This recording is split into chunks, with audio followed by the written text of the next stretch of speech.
Hello， 大家好。PVC 主管的中间怎么样来引出三通呢？今天给大家演示一下具体的操作方法啊。这个是 PVC 的主管，那么这个是 PVC 的三通。我们想要引出三通，我们首先在这个三通上面画两根线，这个是我们需要用角磨机把它给切开的地方啊。画两根线，把它嵌在这个上面，我们用这个角磨机把它给切开。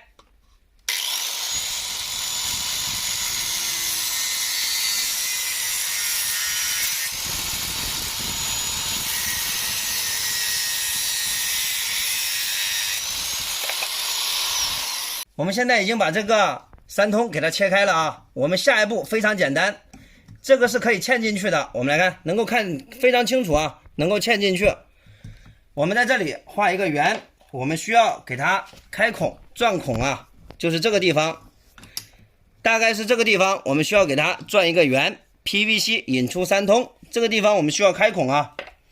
我们可以用开孔器，像这个开孔器来开孔。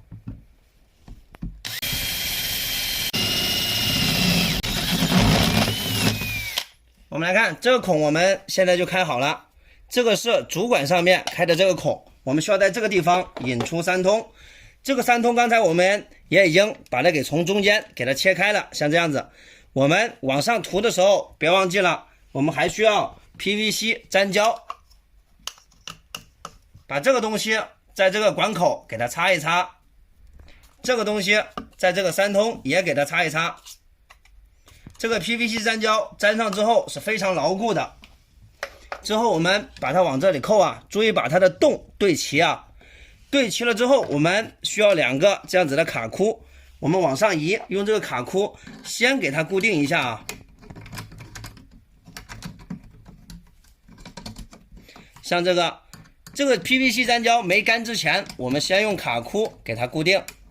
我们把它下面先用这个卡箍给它卡紧啊，上下各有一道，我们上面也需要用这个卡箍把它给卡紧啊。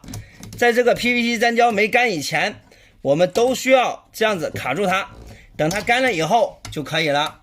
我们把它拧紧，我们把它上端也像这样子固定。现在它的上端和下端都已经固定了，这个地方我们可以涂上粘胶，把 PVC 管引出来。这个是我们 PVC 下水管主管开三通的一个方法。朋友们碰到这种情况是怎么解决的？可以留言，我们一起交流学习。